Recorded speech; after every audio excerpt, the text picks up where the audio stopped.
Friends, मैं doctor Sanjeet, मेरे साथ है सज्जन लाल भैया। ये उन्नाव से बिलोंग करते हैं। इनका फिशुलोग्राम MRI रिपोर्ट कराया था, तो इसमें फिशुला इनको डायग्नोस हुआ था और लगभग 3 मंथ हो गए भैया को। एक एब्सेस के साथ फिशुला ट्रैक था और एंटीरियर साइड में था और काफ़ी उसमें पस था ना बेटा जी। और आज लगभग 3 महीने हो गए हैं। ये भैया पूर्ण रूप से ठीक है। आज भी हम लोगों ने इनका पर्यटक एग्जामिनेशन किया तो इसमें कोई भी ना तो कोई पस है ना कोई ऐसी मतलब ऐसा डिफेक्ट है जिससे ये पता चले कि इनको फिशुला है। सज्जन लाल भैया, जैसे आपने छारसूत कराया तो यहाँ से लगभग 100 किलोमीटर दूर पड़ता है, जी। तो लोगों के मन में भय है कि छारसूत बहुत पेनफुल थेरेपी होती है, क्या ऐसा आपके साथ हुआ है? नहीं सर, कोई दर्द नहीं, कोई शिकवा शिकायत नहीं, बहुत आराम से सब हो जाता है, कोई भी दर्द नहीं सर। जैसे लोग कहते हैं कि मल त्याग में जाएंगे तो दिक्कत होगी, जलन होती है, फिर क्या करेंगे? मतलब आपको लैट्रिन जाने में कोई दिक्कत होती थी? सर कोई नहीं।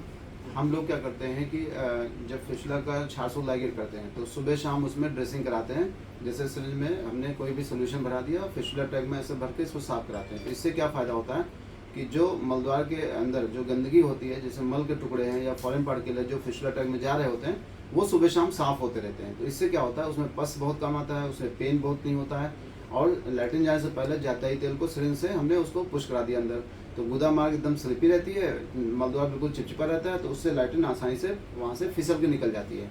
तो इससे फिशुला के जो चाहे फिशुला हो चाहे फिशर हो या पायल्स के ट्रीटमेंट में उतना पेन नहीं होता जितना कि अगर हम ये सब ना करें तो होगा।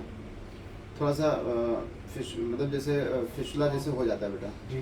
तो जैसे आपने इसके पहले 2 बार साथ ऑपरेट भी कराया है ना, तो चलिए वो तो जो हो गया, लेकिन इस बीच इन 3 महीनों में आपको कभी ऐसा हुआ कि इतना दर्द हुआ हो कि पेन किलर का इंजेक्शन लेना पड़ा हो? नहीं सर, नहीं, ऐसा कभी नहीं हुआ। आज तक भी नहीं हुआ और आराम से कोई दिक्कत नहीं इनको। जो यहाँ से दवाई चलती थी बस वही दवाई खाई और बाकी अलग से कोई दवा नहीं ली। जी, कुछ महसूस नहीं हुआ, कुछ भी दर्द बिल्कुल नहीं। बिल्कुल। तो वही है कि छारसूत को अगर बहुत सही से परफॉर्म किया जाए तो ईश्वर की कृपा से उसमें पेन ज़्यादा नहीं होता है। बस शर्त ये है कि जो हम लोग बताते हैं कि खाना जो डाइट बताते हैं कि भाई जैसे फल खूब खाइए, सलाद खाइए, जूस पीजिए, मूंग की खिचड़ी दलिया खाइए, यानी हल्का डाइट लीजिए।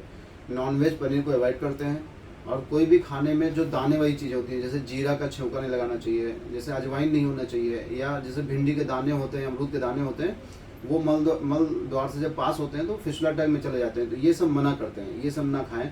तो इससे क्या होता है कि फिशुला ट्रैक में सेकेंडरी इन्फेक्शन होने के चांसेस कम हो जाते हैं। बाकी सज्जन लाल भैया धन्यवाद आपका। आप भगवान ने चाहते तो जीवन में आपको दोबारा नहीं आएगा। Thank you.